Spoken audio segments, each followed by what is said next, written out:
अस्सलाम वालेकुम नाज़रीन, मैं हूं रिजवान जाफर। सवाल है पाकिस्तान का, सवाल है पाकिस्तान में इंफॉर्मेशन टेक्नोलॉजी की इंडस्ट्री का। और दुनिया में अगर हम बात करें तो जो दुनिया है वो इस वक्त इंफॉर्मेशन टेक्नोलॉजी की ही है। हर तरफ जो है इसी का जोर है।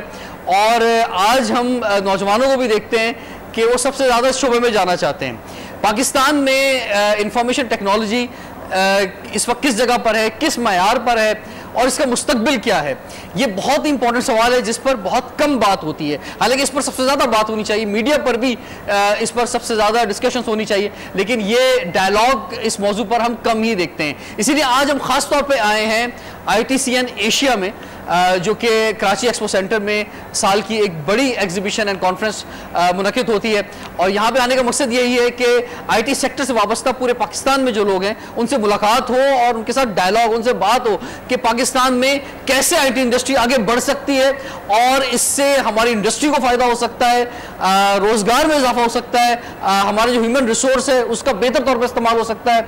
दुनिया भर में इस वक्त पाकिस्तान के जो नौजवान हैं वो IT सेक्टर में बड़ा इंपॉर्टेंट रोल अदा कर रहे हैं। उन्हें पाकिस्तान में कैसे बुलाया जा सकता है, क्या अपॉर्चुनिटीज मिल सकती है, और ख़ास तौर पे नई गवर्नमेंट है तो ये नई गवर्नमेंट इस शोबे में क्या कुछ कर सकती है। जो गेस्ट पैनल है उसका तारुफ कराऊंगा। सबसे पहले हमारे साथ मौजूद हैं जनाब बरकान सईद साहब, आप चेयरमैन हैं पाकिस्तान सॉफ्टवेयर हाउसेस एसोसिएशन के, पाशा के, आपको वेलकम कहते हैं जी। आपके साथ मौजूद हैं जनाब उमैर निज़ाम साहब, आप प्रोजेक्ट डायरेक्टर हैं ITCN एशिया के, आपको वेलकम कहते हैं। एहसन जब्बार साहब हमारे साथ हैं, आप CEO हैं AJ वेंचर्स के और आई वांट के नाम से आपकी एक ऐप भी मौजूद है, आपको वेलकम कहते हैं। और हमारे साथ हैं बदर खुशनूद साहब, आप को फाउंडर हैं VP ग्रोथ के और ब्राइमर्स के, आपको वेलकम कहते हैं जी। आगाज़ करते हैं बरकान साहब, फरमाइए आप क्या कहते हैं कि पाकिस्तान में अगर बात की जाए या ये कहें कि अगर आप दुनिया भर में प्रेजेंटेशन देते होंगे और लोगों से मिलते होंगे तो उसमें अगर ये सवाल आ जाए कि जनाब पाकिस्तान में IT इंडस्ट्रीज किस जगह पर है, तो क्या जवाब होगा आपका? पाकिस्तान में इस वक्त IT इंडस्ट्री को जो बेसिक चीज़ें किसी भी IT इंडस्ट्री को ग्रो करने के लिए चाहिए होती हैं वो इस वक्त सब बेसिक इंग्रेडिएंट्स मौजूद हैं। आपकी IT इंडस्ट्री एक अच्छे लेवल पे है। इसी तरह आप स्टार्टअप साइड पे जाएं तो आपको इंक्यूबेटर्स, इन्वेस्टमेंट, वो सब आपको मिलेगा। आपकी यूनिवर्सिटीज़ उतना अच्छा तो नहीं लेकिन एक रीजनेबल क्वालिटी ग्रेजुएट प्रोड्यूस कर रही हैं। ठीक है। पाकिस्तान IT इंडस्ट्री में इस वक्त पूरी दुनिया में अगर आप फ्रीलांसिंग की बात करें, फ्रीलांसिंग भी एक जॉब जनरेशन की बहुत बड़ी दुनिया में चीज़ है, उसमें पाकिस्तान दुनिया में 3rd या 4th नंबर पे आता है ऑलमोस्ट। और पाकिस्तान की एक एस्टिमेटेड अंदाजे के मुताबिक $1 अरब सिर्फ फ्रीलांसर पाकिस्तान में कमा रहे हैं। ठीक। इसी तरह आपकी IT इंडस्ट्री है जो $1 अरब की एक्सपोर्ट्स पाकिस्तान से कर रही है। और इसी तरह आपके मुल्क में इस वक्त आप देखें कि आपके मुल्क में स्टार्टअप्स बन रहे हैं जो मैसेस के लिए, आम आवाम के लिए हज़ारों लाखों की तादाद में जॉब जनरेशन कर रहे हैं। जिस तरह E-कॉमर्स वेबसाइट्स हैं जहाँ पे कोई भी बंदा जाके अपनी चीज़ बेच सकता है। ठीक है। टैक्सी ऐप्स आ रही हैं जहाँ पे आम लोग रोज़गार का तरीका कमा रहे हैं। तो पाकिस्तान में वो सारी चीज़ें मौजूद हैं।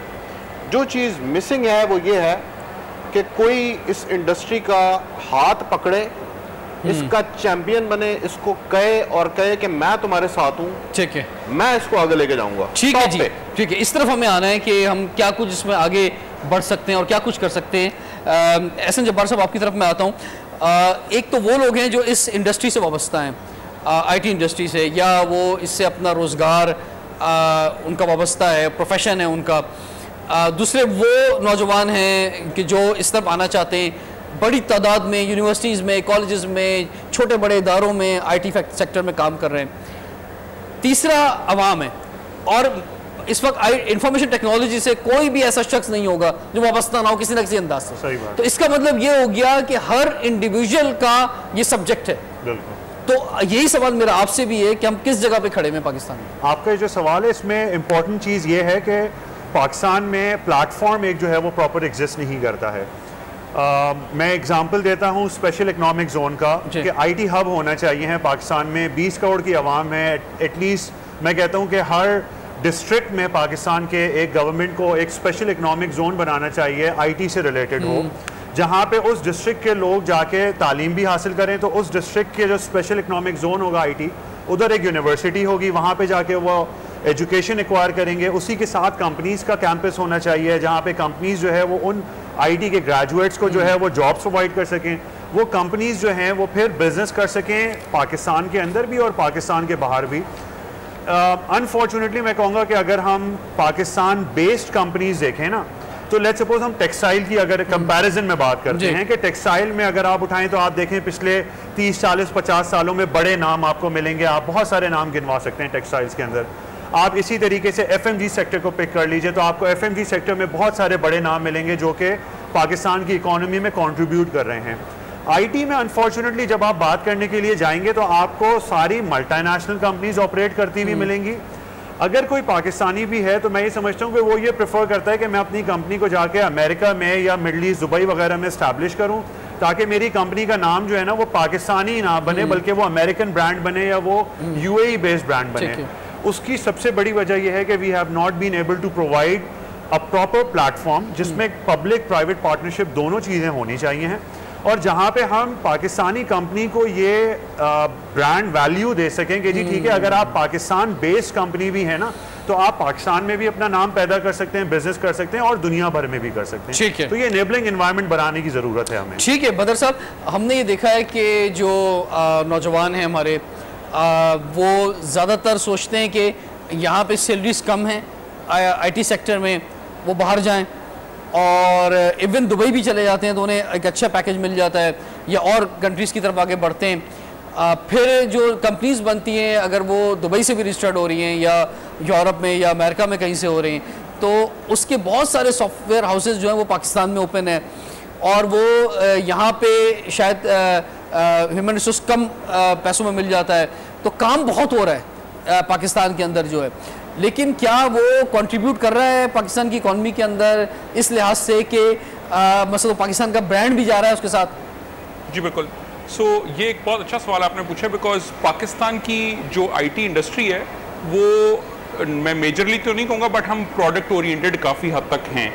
हो ये रखा पाकिस्तानी ब्रांड्स भी बन रहे हैं, मगर जो आपने बात की कि जो जॉब्स और ह्यूमन रिसोर्सेज वाली, वो आई थिंक पाकिस्तान में बहुत सारे जॉब्स क्रिएट हो रही हैं, और सबसे बड़ी बात यह है कि यहाँ रहते हुए लोग अब इंटरनेशनल लेवल की इनकम अर्न कर सकते हैं पाकिस्तान में। फ्रीलांसिंग की जो जिक्र किया बरकान ने, वो फ्रीलांसिंग को अभी हम जनरली ज़रा हल्का समझा जाता है, बट एक्चुअली फ्रीलांसिंग में बहुत अपॉर्चुनिटी है, अगर और उसकी शर्त यह है कि जो हमारी ह्यूमन रिसोर्स की कैपेबिलिटी है वो बहुत अच्छी होनी चाहिए, और उसके लिए अभी एक इंडस्ट्री और एकेडेमिया में गैप है और वो फिल भी किया जा सकता है। अगर आप देखें तो हुकूमत पाकिस्तान ने भी अभी रिसेंटली एक इनिशिएटिव लिया जिसमें वो आपकी स्किल्स को अपग्रेड कर रहे हैं, और वो इग्नाइट का एक प्रोग्राम है जो कि वो उसको कर रहा है। इसके अलावा बहुत सारी ऑनलाइन रिसोर्सेज हैं जिसके थ्रू आपने अगर पहले ग्रेजुएट कर भी लिया है तो आप ऑनलाइन कोर्सेज करके अपनी स्किल्स को अपग्रेड कर सकते हैं और अभी घर से बैठ के फ्रीलांसिंग कर सकते हैं और उस पर आप बेहतर इनकम ले सकते हैं। उसके लिए कुछ फंडामेंटल्स की जरूरत थी जो कि अब बहुत बेहतर हो गया, जैसा कनेक्टिविटी हमारी इंटरनेट की बेहतर हो गई है। आप ये फरमाएं कि क्योंकि हमारे सामने बड़ी तादाद में यंगस्टर्स बैठे हुए हैं और इस वक्त हम किसी भी यूनिवर्सिटी में जाएं तो सबका रश जो है इस वक्त आईटी सेक्टर में हमें मिलता है, तो क्या मुस्तकबिल है नौजवानों का अगर वो आईटी की तरफ आते हैं? और आईटी में भी बहुत सारे शोबे हैं, कोई एक नहीं है, मतलब वेब से लेकर इंजीनियरिंग तक मतलब हजारों शोबे मौजूद हैं, तो कौन से शोबे का, किस शोबे का क्या मुस्तकबिल नजर आ रहा है? बड़ी अच्छी आपने बात की। अगर आप जरा से पाकिस्तान के स्टैटिस्टिक्स देखें तो पिछले 1-2 सालों में भी अगर आप देखेंगे तो जो सिर्फ ग्रोइंग सेक्टर है वो आईटी एक्सपोर्ट सर्विसेज हैं, ठीक, बाकी सब सेक्टर स्ट्रगल कर रहे हैं। उसकी एक वजह ये है कि इन सब यूथ के लिए एक बहुत बड़ी अपॉर्चुनिटी ये है कि वो अपना काम खुद आईटी का शुरू कर सकते हैं विदाउट एनी कैपिटल, जो उनको सिर्फ इंटरनेट और मोबाइल और आपको लैपटॉप चाहिए और आपको माइंड शेयर चाहिए अपना। सो अगर आप अपनी स्किल अपग्रेड कर लेते हैं, आप घर से काम करके बेहतर कर सकते हैं और फिर आप कंपनियों में भी काम कर सकते हैं। तो खाली फ्रीलांसिंग तो स्टार्टिंग या बैकअप के तौर पे ऑप्शन है, आप बहुत अच्छा काम कर सकते हैं। इसीलिए स्टार्टअप कल्चर बहुत ग्रो कर गया पिछले कुछ सालों में पाकिस्तान में, और हर कोई अब अपना बिजनेस खुद शुरू करना चाह रहा है जिसमें टेक्नोलॉजी एक मेजर कंपोनेंट है। एक और चीज़ सॉरी ऐड कर दूँ, याद रखें टेक्नोलॉजी खाली तो अलग इंपॉर्टेंट है ही, बट आईटी इनेबल्ड सर्विसेज बहुत हैं। हर चीज में आईटी, जैसा फाइनेंस या अकाउंटिंग आपने हर बिजनेस में करनी है, आईटी हर चीज में, मेडिकल में भी, इंजीनियरिंग में भी, बिजनेस में भी, आईटी इज एवरीवेयर। तो हम अपने एग्जिस्टिंग इकोनॉमिक सेक्टर्स जो हमारे इंपॉर्टेंट हैं, एग्रीकल्चर हो गया, टेक्सटाइल हो गया, उनको भी बहुत इंप्रूव कर सकते हैं अगर हम आईटी सही तरह इनेबल करें वहाँ। अभी वो भी नहीं हुआ, तो आई थिंक थोड़ा सा माइंड सेट चेंज होने की जरूरत है हमारे कन्वेंशनल बिजनेसेस का, कि आईटी को वो अच्छी तरह वेलकम करें। और जो आपने बात की वो बहुत खूबसूरत और बड़ी इंपॉर्टेंट है, जो लोग नहीं रियलाइज करते कि एक IT graduate hardware, software, web, her technology का मास्टर नहीं है जी। वो जनरल फिजिशियन है। आपको हर काम के लिए स्पेशलिस्ट के पास जाना होता है जी। जिस तरह आप अपना दिल का मसला अपने गैस्ट्रोएंटरोलॉजिस्ट के पास नहीं लेकर आते, वो आप कार्डियोलॉजिस्ट के पास जाते हैं। इसी तरह आईटी में भी जो रेलेवेंट चीजें वो रेलेवेंट आईटी कंपनीज के पास जानी चाहिए। ठीक है व्यूअर्स, मैं समझता हूँ कि हमारा आज का प्रोग्राम ख़ास तौर पे उन स्टूडेंट्स के लिए बहुत इंपॉर्टेंट है कि जो आईटी के शोबे में हैं या आना चाहते हैं आगे। जो गवर्नमेंट के हवाले से बड़े सब्जेक्ट्स हैं उस पर तो हमने बात करनी है कि जनाब, क्योंकि गवर्नमेंट ही असल चीज़ है कि गवर्नमेंट की प्रायोरिटी में आईटी किस जगह पर है, इस तरफ हम ज़रूर जाएंगे। लेकिन उससे पहले जो हमारे पैनलिस्ट हैं और कुछ सामने जो गेस्ट आईटी एक्सपर्ट्स बैठे हैं, उनसे हम एक आम स्टूडेंट्स का सवाल उन तक पहुंचाएंगे कि एंटरप्रेन्योरशिप के हवाले से या इनिशियल जॉब्स के हवाले से ये शोबा जो है वो कितना कारआमद है। ब्रेक के बाद कंटिन्यू करते हैं। सवाल है पाकिस्तान का।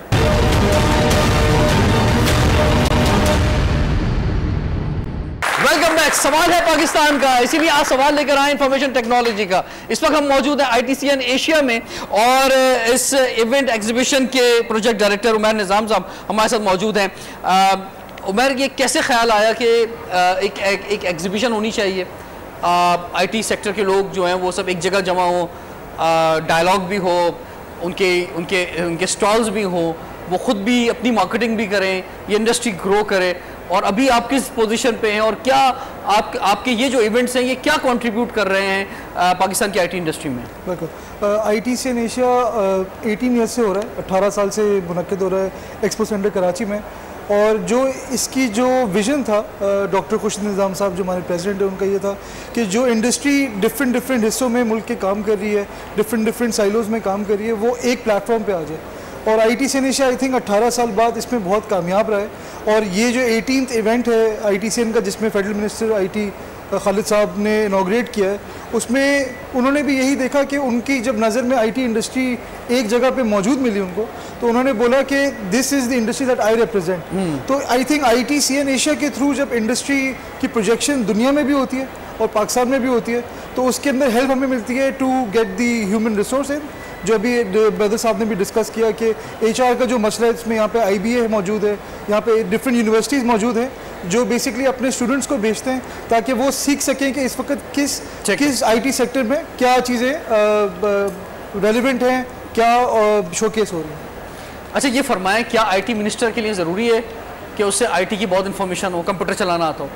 नहीं, मैं समझता हूँ उसको, क्योंकि उसका काम है पॉलिसी पुश करना, उसका काम कंप्यूटर चलाना नहीं है या सॉफ्टवेयर बनाना भाई, जैसे रेलवे का मिनिस्टर है तो उसका काम भी रेल चलाना नहीं होता क्या? वो रेलवे का ड्राइवर होता है? नहीं, बिल्कुल। या रेलवे का उसका कोई ओहदा होता है? तो ये जो बिलावजह की तनकीद हो रही है, जरा इस पर भी कुछ फरमाया ना आप। नहीं, मैं समझता हूँ कि ये तनकीद मेरे नज़र में मुनासिब नहीं है। इसकी वजह ये कि जो मिनिस्टर होना चाहिए वो इतना स्ट्रॉन्ग मिनिस्टर होना चाहिए कि पॉलिसी पुश कर सके, बाकी काम प्राइवेट इंडस्ट्री ने करना है। तो यही पब्लिक प्राइवेट पार्टनरशिप का जो मॉडल है वो आई थिंक सक्सेसफुल दुनिया में भी है। ज़रूरी नहीं है कि हर जगह जो मिनिस्टर हो वो उस फील्ड का बिलोंग करता हो, उसके अंदर डेफिनेटली एक बिजनेस सेंस होना चाहिए, एक्यूमेन होना चाहिए कि वो समझे। लेकिन एक्सपर्टीज भी तो ज़रूरी है ना, कि आप बहुत से ऐसे शोबे होते हैं, जैसे फाइनेंस मिनिस्टर है, तो अगर वो फाइनेंस की उसे नॉलेज नहीं है तो फिर वो कैसे फाइनेंस चलाएगा? इसी तरह आप समझते हैं कि IT के में हुकूमत में जितने लोग हैं, क्योंकि आपका सबसे रब्ता रहता है पाकिस्तान के अंदर, आप समझते हैं कि लोगों को मेरिट पे रखा गया है, लोग इसके एक्सपर्ट हैं, या आप मुस्कुराएंगे ये सवाल का जवाब देते हुए? नहीं, मैं समझता हूँ कि जहाँ तक IT का हवाला है, क्योंकि हमारा खुद मिनिस्टर साहब से इंटरेक्शन इस इवेंट पे हुआ, तो मैंने जो समझा कि डेफिनेटली IT सॉफ्टवेयर वो नहीं बना सकते, लेकिन सॉफ्टवेयर की पॉलिसी को पुश ज़रूर कर सकते हैं, जो उनका काम है। नहीं, इसके अलावा मिनिस्टर तक ना रहे, मतलब पूरे तमाम इदारों की बात कर रहा हूँ। आप फरमाएं सर। है मगर लोग बेहतर हैं, जबकि किसी इदारे में जाते हैं सरकारी लोग जो इससे वाबस्ता है शोबे से, तो बाकी जो और सरकारी महकमों का हाल है वही IT का भी हाल है या थोड़ा बेहतर है? मैं तकरीबन ऑलमोस्ट सारे इदारों में जाता हूँ, मिनिस्ट्री ऑफ प्लानिंग से लेके मिनिस्ट्री ऑफ IT के सब इदारों से। और वैसे भी आप दारुल हुकूमत से यहाँ पर आए हुए हैं हमारे शहर के अंदर, आप नए दारुल हुकूमत से पुराने दारुल हुकूमत में आए हुए हैं। कराची जो पाकिस्तान का दिल है जी। जी, पहला दारुल हुकूमत भी है ना, तो मैंने कहा नए दारुल हुकूमत से पुराने दारुल हुकूमत में आए हुए। जी, तो जनरली आईटी के अंदर I think one of the best resource available है। जो इदारों के हेड हैं, जो जिस तरह मिनिस्ट्री ऑफ आईटी के जितने सब इदारे हैं, हाँ। उनमें जनरली जो लोग हायर किए गए हैं बहुत कंपेटिटिव हैं। अच्छा। इसीलिए उमर ने जो बात की है आईटी मिनिस्टर, देखें मैं समझता हूँ क्योंकि मैं मिनिस्टर्स के साथ भी काम करता रहा हूँ, पिछले मिनिस्टर्स के साथ भी काम किया, इनके साथ भी काम किया कर रहे हैं।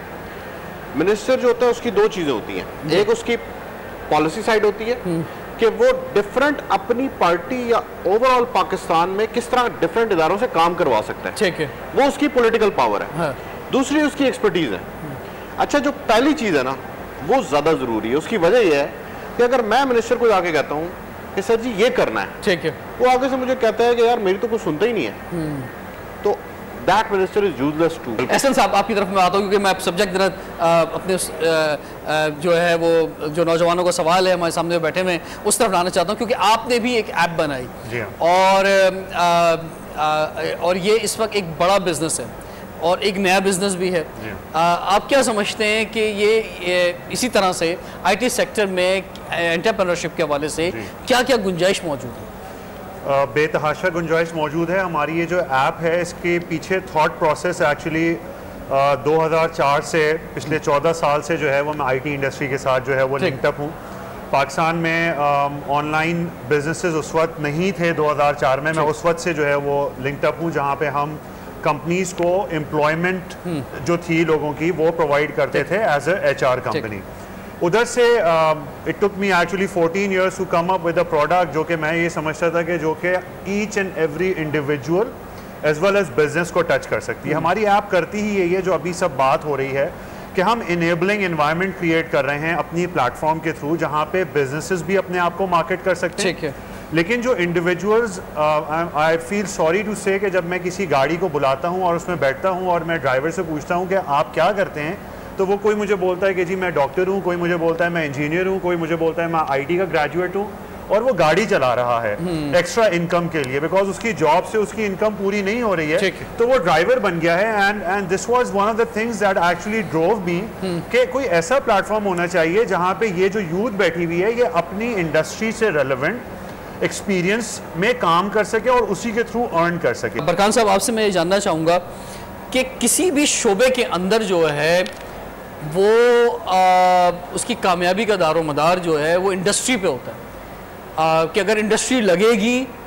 तो उसमें जो है वो सेक्टर भी आगे बढ़ेगा, उसमें जॉब्स भी आएंगी, यूनिवर्सिटीज़ भी उसी तरह से कोर्सेज ऑफर करेंगी, लेकिन ये सब कुछ जो इंडस्ट्री पे डिपेंड कर रहा होता है। तो पाकिस्तान में ख़ास तौर पे आईटी प्रोडक्ट्स की अगर हम बात करें, मिसाल के तौर पे हर शख्स के हाथ में एक नहीं दो मोबाइल फ़ोन है, तो हमारे पास क्या इंडस्ट्री है कि एक बच्चा जो जब मास्टर करे इस शोबे में, बैचलर्स करे या कोई कोर्स करे, तो उसको नज़र आए कि जनाब इतनी बड़ी इंडस्ट्री पाकिस्तान में मौजूद है और मुझे आगे जॉब मिल जाएगी अगर एंटरप्रेन्योरशिप की हम बात ना करें यहाँ पे। तो जी, मैन्युफैक्चरिंग इंडस्ट्री नहीं है, हाँ। क्योंकि एक है मैन्युफैक्चरिंग और एक है सॉफ्टवेयर, एक है हार्डवेयर और एक सॉफ्टवेयर। मैन्युफैक्चरिंग में हमारे लिए जाना थोड़ा इसलिए बल्कि बहुत ही मुश्किल और इम्पॉसिबल है क्योंकि चाइना ताइवान उसमें बहुत बड़ा जाइंट है। आप अगर इंडिया को भी देखें तो इंडिया ने मैन्युफैक्चरिंग को टच नहीं किया, इतना बड़ा सॉफ्टवेयर जाइंट होने के बावजूद इंडिया 3 मिलियन लोगों के लिए आईटी में उन्होंने जॉब्स दी हैं, क्योंकि शायद उनको रियलाइज हो गया था, 10 लोगों ने जिन्होंने साल पहले से पॉलिसी बनाई थी उनको पता लग गया था कि हम आईटी के हार्डवेयर के अंदर चाइना या ताइवान से कम्पीट नहीं कर सकेंगे। तो we also need to focus on developing our human resource in this area. लेकिन क्या हमें मैन्युफैक्चरिंग में नहीं जाना चाहिए? सर आप कैसे जाएंगे? बिजली आपके पास मुश्किल है, गैस आपके पास मुश्किल है, आपके पास पूरी वैल्यू एडेड चेन ही नहीं है, आप कस्टम ड्यूटियों के आपको मसले बने हुए हैं, यहाँ से आप एलसी खुलवा नहीं सकते, इंपोर्ट आप करेंगे चीज़ें कुछ बनाएंगे। अब एक चार्जर है आईफोन का, उसके अंदर 18 कंपोनेंट है, वो 18 कंपोनेंट चाइना में 18 डिफरेंट फैक्ट्रीज में बनते हैं। आप वो 18 डिफरेंट फैक्ट्रीज यहाँ पे लगाएंगे, फिर कोई असेंबल करेगा उसको बेचेगा, तो आपके लिए आप जा सकते हैं लेकिन मेहनत बहुत ज़्यादा रिक्वायर्ड है आपके लिए। टाइम एक ब्रेक का हो गया, ब्रेक के बाद हम यहाँ जो स्टूडेंट्स मौजूद हैं और आईटी एक्सपर्ट्स मौजूद हैं इनकी तरफ भी बढ़ेंगे और उसके साथ साथ नई गवर्नमेंट है जनाब, तो इस गवर्नमेंट से क्या मुतालबात हैं आईटी सेक्टर में ये हम जानेंगे। ब्रेक के बाद कंटिन्यू करते हैं सवाल है पाकिस्तान का। अब इनका नाश्ता है डिलाइट, कम वक्त में भरपूर ग़िज़ाइयत।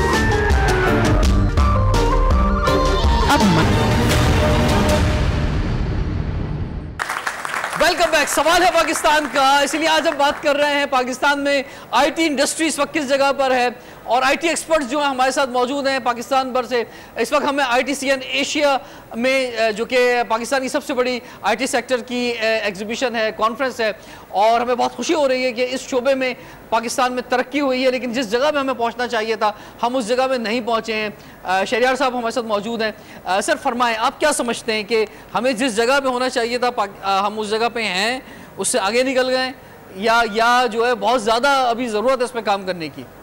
आई थिंक आईटी का मसला ये है कि जैसा आपको पता है, वॉर ऑन टेरर और सिक्योरिटी, और इसकी वजह से पिछले 10-15 साल बहुत मुश्किल गुजरे पाकिस्तान की इकॉनमी में, और किसी भी इन्वेस्टमेंट के लिए आपको सिक्योरिटी और स्टेबिलिटी चाहिए होती है।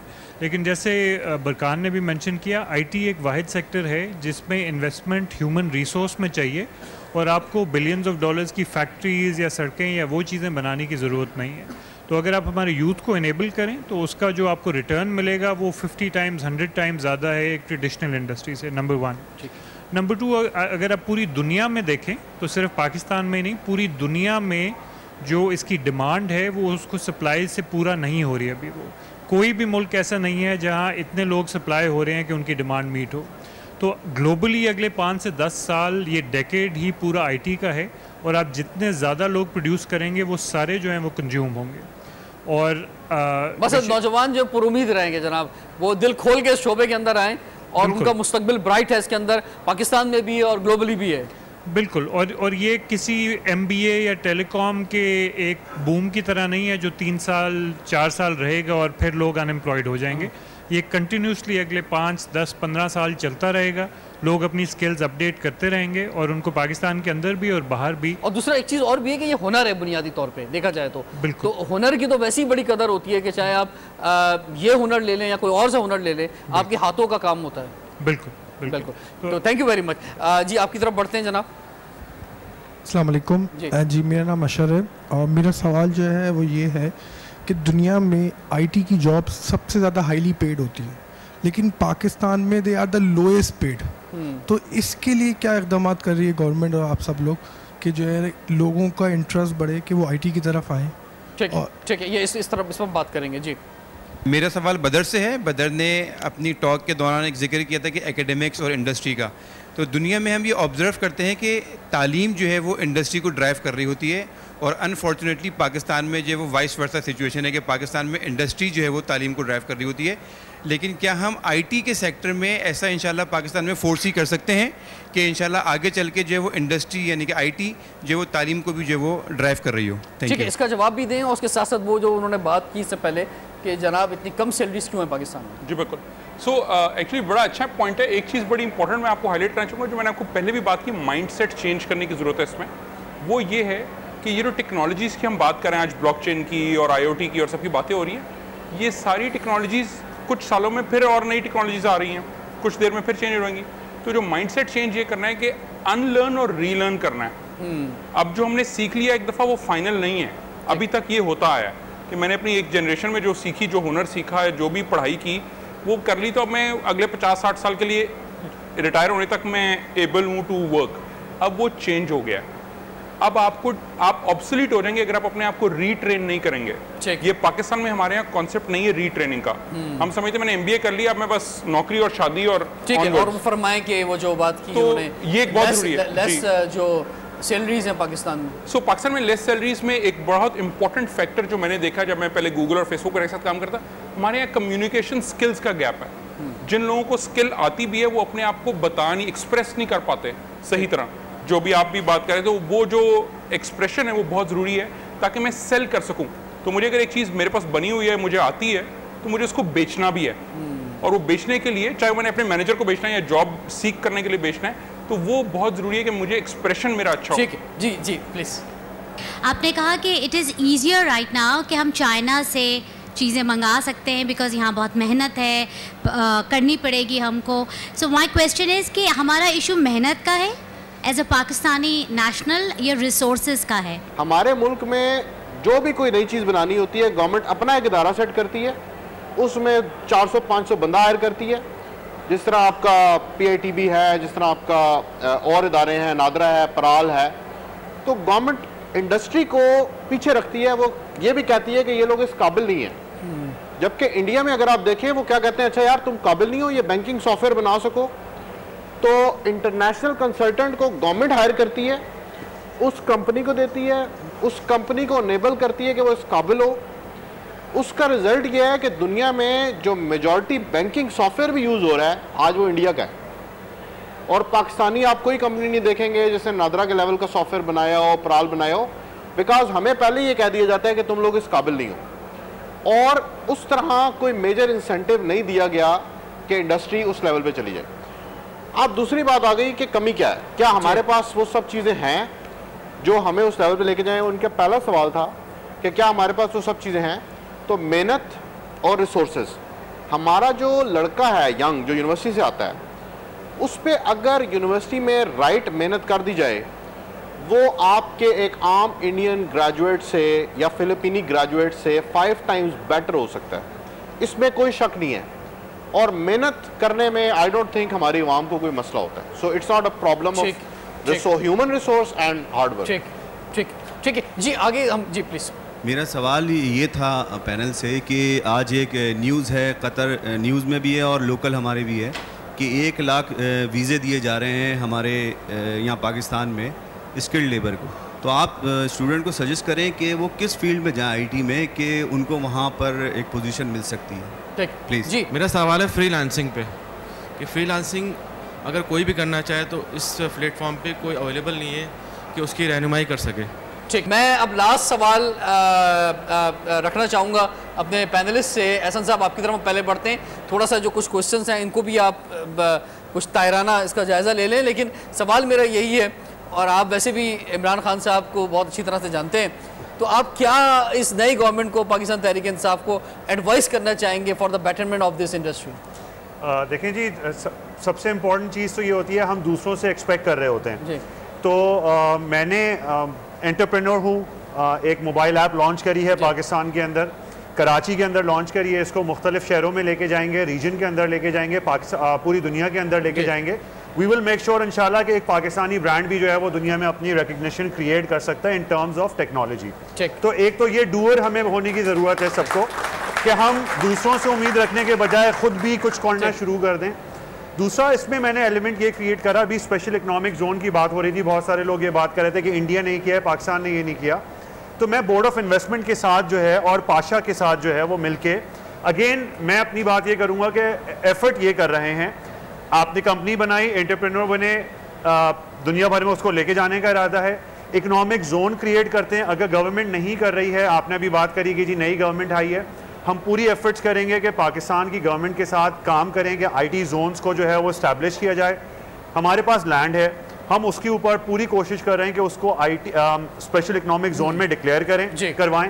पाशा के साथ उस पर काम कर रहे हैं। आईटी ये हब जो हम बात कर रहे हैं, जो अभी तक नहीं हुआ है काम, ये इंशाल्लाह मैं समझता हूँ कि हमारी एफर्ट्स हैं, और अगर एफर्ट्स होंगी तो हम उसमें सक्सेसफुल भी होंगे। हम इकोनॉमिक जोन बना के दिखाएंगे पब्लिक प्राइवेट पार्टनरशिप के अंदर, उस मॉडल को इंशाल्लाह ताला हम पाकिस्तान में रेप्लिकेट होते हुए भी देखेंगे। मैं बात कर रहा हूँ पाकिस्तान तहरीक इंसाफ की, जिनकी गवर्नमेंट है, एक पार्टी का जो काफ़ी अर्से से इक़्तिदार में आना चाह रही है, वो क्या उसके पास ये विजन नहीं है कि भाई कौन से शोबे हैं इस वक्त, यानी आईटी से बड़ा शोबा कौन सा हो सकता है? ग्लोबली तौर पे आप देखें, इससे बड़ा कोई शोबा नहीं है, तो मकसद क्यों इसमें कोई विजन पेश नहीं किया जा रहा? एग्रीड। और इस पे मैं यही कह सकता हूँ कि I think we need to talk to the government, उससे बात करने की ज़रूरत है और उनको ये बताने की ज़रूरत है कि आईटी इटसेल्फ कोई सिर्फ मिनिस्ट्री नहीं है, सारी मिनिस्ट्रीज़ को जो है वो आईटी जो है वो इनेबल भी करती है, सारी मिनिस्ट्रीज़ को। तो आई एम एक्सपेक्टिंग कि हम इंशाल्लाह ताला, अभी शुरुआत हुई है, थोड़ा सा टाइम इसको दे दें, हम अपनी एफर्ट्स करते हैं पहले अपने पाशा के प्लेटफॉर्म पे, पीएसईबी के प्लेटफॉर्म पे, आईटीसीएन के प्लेटफॉर्म पे, और अगर हमें रिजल्ट नहीं मिलेगा तो फिर हम उनके साथ मिलकर करेंगे, धरना भी देंगे। इस पे मैं सिर्फ एक कमेंट ऐड कर देता हूँ कि बिफोर द गवर्नमेंट पीटीआई की पार्टी ने, असद उमर साहब ने हमें बुलाया था जी, और हमें कहा था कि ये जो आईटी इंडस्ट्री है, मैं इसको एज अ पिलर देख रहा हूँ to take the country to the next level. ये उनकी वर्डिंग है, और उसकी वजह उन्होंने, और हमें ये भी डेफिनेटली वो बाकी चीज़ों में इसको पॉलिटिक्स में मिक्स नहीं करते क्योंकि he from his heart is close to IT. अभी तक क्यों नहीं हुआ वो ये उसकी शायद मैं स्पेकुलेट कर रहा हूँ कि गवर्नमेंट अभी काफ़ी सारी चीज़ों में फंसी हुई है। ठीक है, एंड नहीं सर, वो फंसी भी वो एक अलग बात होती है। हाँ। लेकिन एक विजन आना भी एक चीज होती है ना। विजन आ चुका है। नहीं, विजन कोई ऐसा भरपूर अंदाज में नहीं आया, वो पहले आया था, यानी जो गवर्नमेंट आने से पहले, गवर्नमेंट के बाने के बाद जो है ना, जो वो इस तरफ कोई वैसी बात नहीं आई है। उसकी डेफिनेटली गैप है and the government has to answer for that कि why they have and we are hoping कि this government does not keep IT as a low priority and keeps IT as a forefront. क्योंकि आप पाकिस्तान में जो भी कर लें, एक आम बंदे को भी समझ आ चुकी है कि यही वो एरिया है जिसमें आप सबसे इजीली जॉब क्रिएशन भी कर सकते हैं। पाकिस्तान के मसले क्या हैं? ठीक, आपने 1 करोड़ जॉब्स क्रिएट करनी है जी, राइट जी, और आपने जो है वो एक्सपोर्ट बढ़ानी है। बिल्कुल, तो ये तो 100 डेज के प्लान में शामिल था, जो जॉब्स की बात थी। और दूसरी बात, जो सबसे बड़ा चैलेंज है गवर्नमेंट के लिए, वो रेवेन्यू लाना है, ठीक है, और फॉरेन जो है मनी लेकर आना है, डॉलर्स लेकर आने हैं। तो वो तो इससे ज्यादा बड़ा कोई अपॉर्चुनिटी नहीं हो सकती। 200% आई एग्री। उमर साहब, आप बताएं क्या मुतालबा आप गवर्नमेंट से करना चाहेंगे? आप? मैं गवर्नमेंट से यही बोलूँगा कि गवर्नमेंट की जो पॉलिसी जो इलेक्शन से पहले आई थी उस पे इम्प्लीमेंटेशन हो जाए, ठीक है, और जल्द हो जाए, और एक इंडस्ट्री को मीटअप करके उसके ऊपर माइलस्टोन सेट कर दिए जाए। क्योंकि कभी कभार बहुत बड़ी पॉलिसी भी जो है ना वो नुकसानदेह होती है क्योंकि वो कभी अचीव नहीं हो पाती। तो माइलस्टोन सेट हो जाए, पाशा जो इंडस्ट्री की एसोसिएशन है उसके साथ मिलके, ताकि industry will take it forward. लेकिन government has to give this a priority. और इसमें वैसे मैं एक छोटी सी एग्जांपल दूंगा। इंडोनेशिया बहुत छोटा सा मुल्क है, लेकिन उसकी $25 बिलियन की आउटसोर्सिंग की एक्सपोर्ट आईटी की। तो हम तो बहुत बड़ा मुल्क है, और मेरी रिक्वेस्ट ये होगी कि हम अपने आप को इंडिया से कंपेयर ना करें, हम अपने आप को इनवर्ड्स देखें।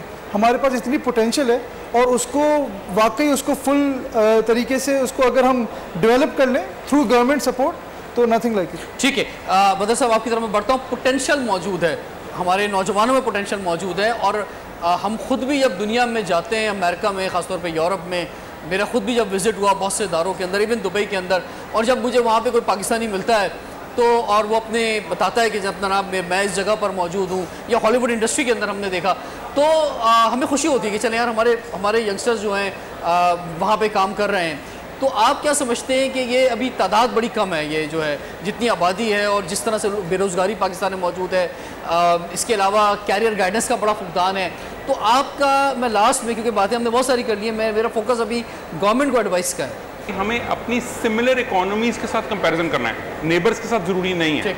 सिमिलर इकोनॉमीज में अगर आप देखें तो उन्होंने आईटी इंडस्ट्री को अपग्रेड करके नॉलेज इकोनॉमी इंडस्ट्री बना दिया है। जी जी जी, जिसके अंडर आईटी और बाकी सारी भी, फॉर एग्जांपल अगर आप जब राइड शेयरिंग की, जो उबर और करीम की हम बात करते हैं, इसमें ट्रांसपोर्ट और आईटी दोनों का काम है, तो ये मिल के सबको काम करना है। तो वो नॉलेज इकोनॉमी का जो लार्जर प्लेटफॉर्म है वो ज़रूरी है कि ये हुकूमत उस तरफ जाए और आईटी को नॉलेज इकोनॉमी की तरफ देखा जाए। सो सिंगापुर, इंडोनेशिया, मलेशिया, इन सब ने नॉलेज इकोनॉमी की इंडस्ट्रीज और मिनिस्ट्रीज बना दी हुई हैं, और उसके हिसाब से टैक्सेशन और पॉलिसीज बना रहे हैं सारी। सो एक तो वो बहुत जरूरी, उससे जॉब्स और एक्सपोर्ट्स दोनों हमारी ग्रो करेंगी। और आई थिंक जो दूसरी बहुत ज़रूरी चीज़ है कि जो हमने पहले बात की कि 15-20 साल से हमारी जो पॉलिसीज़ अपग्रेड नहीं हुई हैं, जो हमने नई टेक्नोलॉजीज़ को अंडरस्टैंड करके नहीं किया, वो बहुत जरूरी है कि उसको फंडामेंटल के जो हमारी आईटी पॉलिसी है वो भी दोबारा से जो है उसमें एक बड़ी और इंपॉर्टेंट चीज़ ऐड करूँ, जो हमारे नेबरिंग और बाकी कंट्रीज भी हैं सिमिलर इकोनॉमीज, बाकी जो बाहर की बड़ी कंपनियां, गूगल, फेसबुक, ट्विटर, वो वहाँ आ गई हैं, उनके दफातर खुल चुके हैं, वो भी यहाँ खुलने ज़रूरी हैं। उससे नॉलेज इकोनॉमी ट्रांसफ़र होता है, नॉलेज ट्रांसफ़र भी ज़रूरी है। ठीक है, तो वो भी करना हमारे लिए फैसिलिटेट ज़रूरी है, ताकि एक ओवरऑल हम उनसे सीख के अपने आप को भी बेहतर ग्रो कर। ठीक है जी, बहुत बहुत शुक्रिया, और ज़बरदस्त ख्यालात का इजहार आज के प्रोग्राम में रहा। और हम भी गवर्नमेंट से ये मुतालबा करना चाहेंगे कि चैलेंजेस बहुत ज़्यादा हैं, लेकिन जो ख्वाब लोगों ने देखे हैं या जो आपने बात की है, उसमें सबसे ज़्यादा अगर कोई चीज़ इंपॉर्टेंट हो सकती है तो वो आईटी इंडस्ट्री है, कि इधर ही अगर आप फोकस करेंगे तो ही पाकिस्तान तरक्की कर सकता है, क्योंकि दुनिया जो है वो इस एक नुक्ते पे आके जमा हो गई है, और ये एक बहुत बड़ा सेक्टर है, इसके बहुत सारे शोबे हैं। तो इसमें जो है बहुत ज़रूरी है कि गवर्नमेंट जो है फोकस करे, इदारे मौजूद हैं, कंपनीज़ मौजूद हैं, हमारी यूनिवर्सिटीज़ को अपग्रेड किया जाए, तो हमारा पाकिस्तान का मुस्तकबिल और हमारे ख़ास तौर पे जो एक बड़ा यूथ इस मुल्क में मौजूद है उसका मुस्तकबिल सेफ हो सकेगा। रिजवान जाफ़र को इजाज़त दीजिए, सवाल है पाकिस्तान का।